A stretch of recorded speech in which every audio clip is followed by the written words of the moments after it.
Last time we were talking about all these unwholesome mental functions, concurrent mental functions, 26 of them. And let's backtrack a bit. We said we have unwholesome mental functions of 26, concurrent mental functions. In other words, simultaneously, when your consciousnesses attach to or interact with externalities, external objects, all these things happen at the same time, and you may not realize it. It's very important that you should realize them and know them in detail. 26 of these unwholesome mental functions. 26 unwholesome functions is just one part out of the 5 parts of mental functions happen simultaneously when our mind works. You know what are these? There are 51 concurrent mental functions. When, say, for example, when the eye see, at the same time, the 51 concurrent mental functions work inside of you. So if you really want to meditate well, you have to know what happened when you're meditating. You have to know how your mind thinks. But how come my mind is thinking of the past, the present, and the future? How come I get attached to certain things?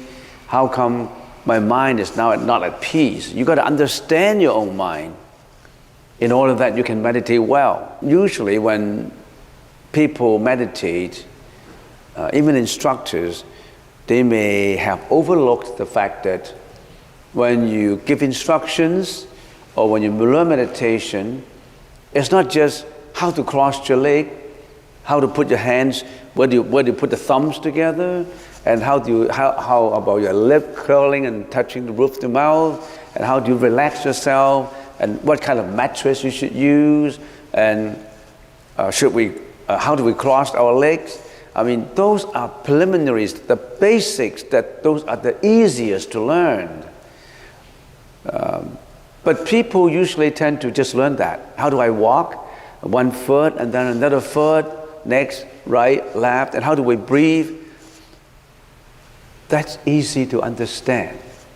The most difficult to understand is how the mind works. It's not just people told you, your instructor or experienced meditator or a monk. It's not just telling you one time and you understand all these. You have to make sure that you really understand thoroughly in order that you can understand yourself. Not just look at the PowerPoint and, oh, that's about it, and then you write down all these concurrent mental functions, and after you've gone home, you put it aside, and you forget about it. That's not the way to learn. The Buddha said you really have to repeat it again and again. In the Tang Dynasty, Venerable Master, the master of precepts, of Vinaya, he listened to his teacher teaching him the book of precepts. How many times he listened? 21 times. The teacher took the patience to repeat it and repeat it and repeat it. And he took the patience to listen and listen and listen, and altogether 21 times. Each time is about maybe 1 or 2 months. 21 times. So that it gets all in his mind that when he's meditating, you know, oh, here comes jealousy, here comes hatred, here comes expressed hatred, here comes depression, here comes sensual indulgence. You really have to know it well. There's a saying in the Chinese warfare tactics. In order to win the war, you have to understand thoroughly, not only of your enemies, you have to understand yourself, both. You don't understand how your mind works, and you don't understand how the externalities get you attached to them, how can you meditate? Not just crossing your leg, in what position, you know, those are the various preliminaries. There are 8 consciousnesses, you know about that. The I consciousness. Now how does consciousness arise? Consciousness arises if your sensory organs interact with external objects. Very simple, right? Your sensory organs interact with external objects. What are these external objects? You tell me. What are these external objects? Oh, why don't have we? Tell me. You know the external objects? What are these? Huh? People, places, and things. Exactly, good. External objects include many, many, many things. It could be people. It could be situations. It could be reality, the raw reality as you see them.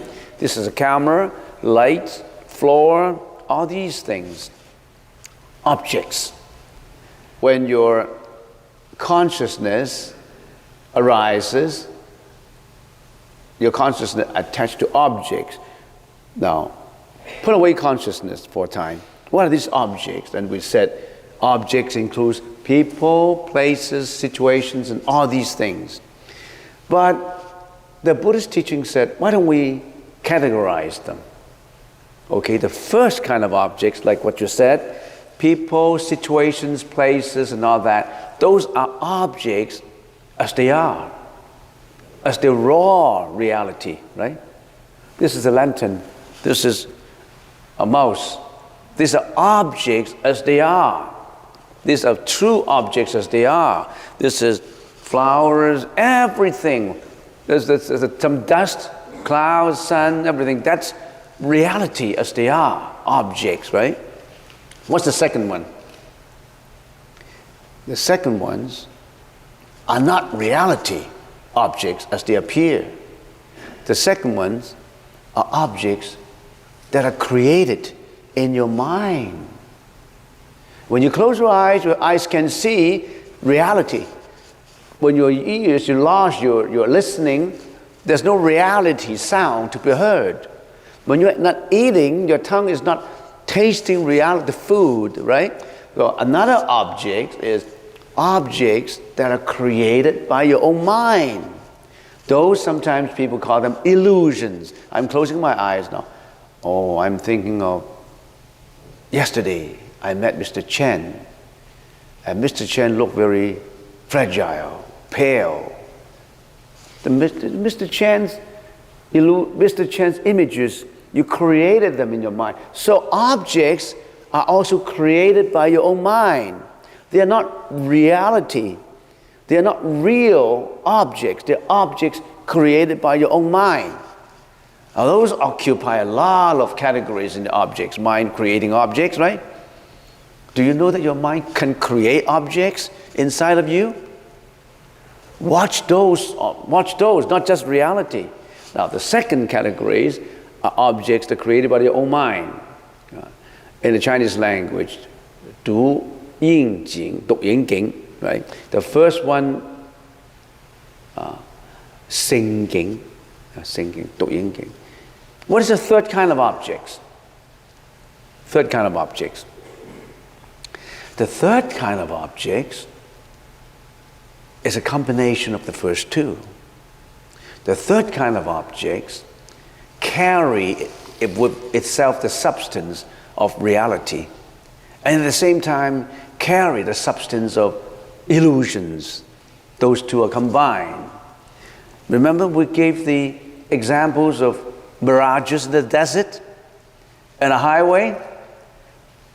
A combination of heat and moisture and reflections produces something like you can see water in front of you when you're driving. Actually, there's no water. It looks like a reality. It looks like, oh, there's water in there. But that's a combination of, because of the heat, because of certain moisture, and because of your locations and all that, it's a combination of illusions and reality.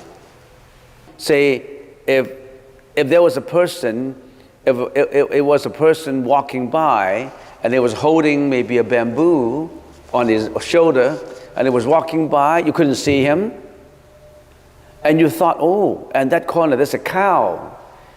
The bamboo looks like a horn, and then that person is a living being. It was carrying something. Now, that's reality. There's someone with some little bit of reality.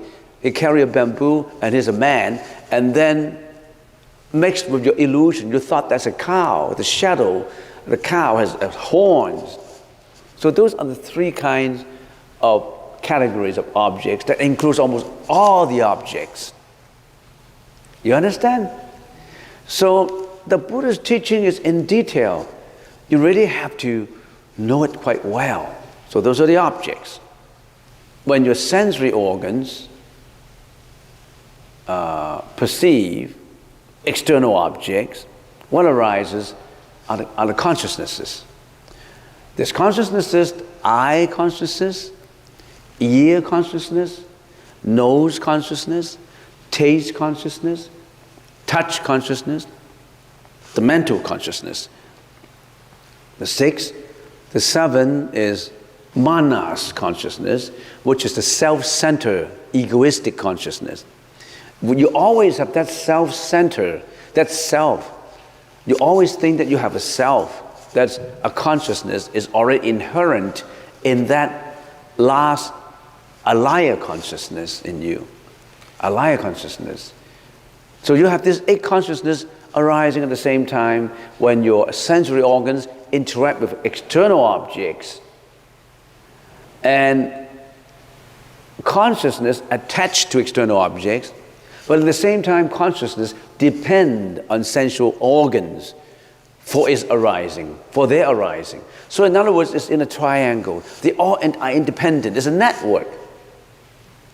Nothing in this world is not a network. Everything is a network. What you do, everything what you do affects your family. Everything of what every person do affects the whole society. Everything of what a country do affects every country internationally. So it's a network. Not until we have more advanced and understanding of networking do we know the Buddhist teaching is a network. It's a whole conglomeration of the world's network. And we call it causality. It's a causality of network. So what you do, what you think is very important. Every thought in your mind is a network of what you're going to do in the future. It's always linked to a network of what happened in the past. Every thought is important. So now you know that all those are consciousnesses, the 8 consciousnesses. And then we say, okay, consciousness arise when sensory organs habitually attached to externalities, then is that all? No, concurrently, 51 mental functions happened. In other words, assuming these consciousnesses are the kings that minister. There are many ministers helping the king to perform, to speak, to listen, to yell, to get angry, to kill, to lie, to do all these things.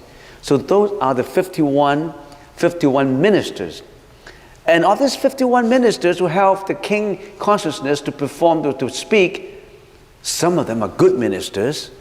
Some of them are bad ministers. And we have 11 good ministers in that parliament, in that kingdom.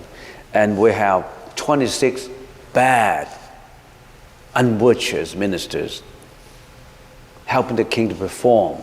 26 are unwholesome, and 11 are wholesome ministers. And there are also ministers who don't make any difference. They just execute things. There are 5 omnipresent functions helping the king, helping the consciousness just to perform. They don't make judgment. Remember the 5 omnipresent functions? Attention, contact, sensation, perception, and volition. They just carry out. They don't say this is bad and this is good. They don't do that. They at the same time carrying out the king's functions. And why do we have to know all these things? These are the intricacies of our mind. These are the intricacies. And you really have to know them. And talking about these omnipresent functions, these ministers help to carry out. But sometimes ministers, they don't make decisions, but sometimes they could be lazy. They may not be doing their job wholeheartedly. For example, the minister of attention, he may be sleeping on the job. You're not paying attention. You're not paying attention, the consciousness does not arise. Contact, the minister of contact is not doing his job. There's no contact. Your eyes do not contact the object. How can your eyes have consciousness? So all these ministers really got to work in order to carry out what your mind is doing. Okay, those are the 5 omnipresent. Omni means all, universal. Presence, that means they have to be present in order to carry out what your consciousness think, what your consciousness speak. And the next category is object contingent functions. These ministers are ex officio ministers. You got to appoint them. They're not waiting for you all the time. They're not like omnipresent present ministers. In other words, you have to appoint, you see, you have special committees, that kind of thing. Huh? Delegation, yeah, but delegation is not what I'm thinking about. Anyway, that's not matter. Object contingent functions. The minister of desire. So there's something in the interaction that you want to desire to do. Oh, I saw someone on an afternoon, a Sunday morning, I peeped into the meditation hall, and I saw someone doing meditation in there. And I feel that that's good. I always wanted to dream of doing meditation. I peeped through, and this guy, all these people are really meditating, and they look very peaceful. I desire to learn that. The minister of desire comes up in you. I desire to learn that good thing because I want to be calm. I want to be better in my life. I heard that meditation can better my life, and I have a strong desire that next week I'm going to come. That's a good desire. It's a good desire. Object contingent functions, all these ministers could be good, could be bad. Good desire. On the other hand, you're peeping into a nightclub. Oh gee, they're drinking. Oh, they have this nice, attractive people all around. I'm going to get into there next Saturday. It's nice. I can drink. I can have fun. Sensual indulgence fun. You desire to go in next week. You also create a desire, the minister of desire. So all these official desires, different, good or bad, we don't know. So you have desire, you have resolve. Resolve, that means you determined, the minister of determination. Mindfulness, you always remember next Saturday you're going to do that. The minister of concentration, when you're doing that, you really concentrate into it.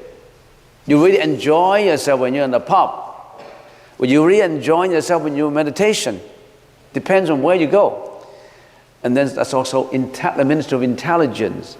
So there are 5 intelligence, the minister of intelligence. That means you went in the meditation hall, you meditated, you listened to all these lectures, and when you went home, you research more into it, you practiced it, you carry out the practice. You want to enhance and get your intelligence into it. So these are the 5 object contingent functions. So I just mentioned omnipresent functions, the 5, and the 5 object contingent functions. You see, even doing a review required an hour if I have to go through it. But it's good for you to review it. You have to know it all the time so that you know. It is like the palm of your hand about how your mind works, how your mind divert into a track that it shouldn't be diverting. How are these mental afflictions come up? You got to know your parliament, the parliament of your mind. You got to know your opposition party. You got to know your government, your power in government. You got to know all those portfolios in the parliament, in the British Parliament. You got to know your backbenchers. You got to know your, I don't know. There's so many political. A parliament is just. It's just your mind. Every mind is a parliament.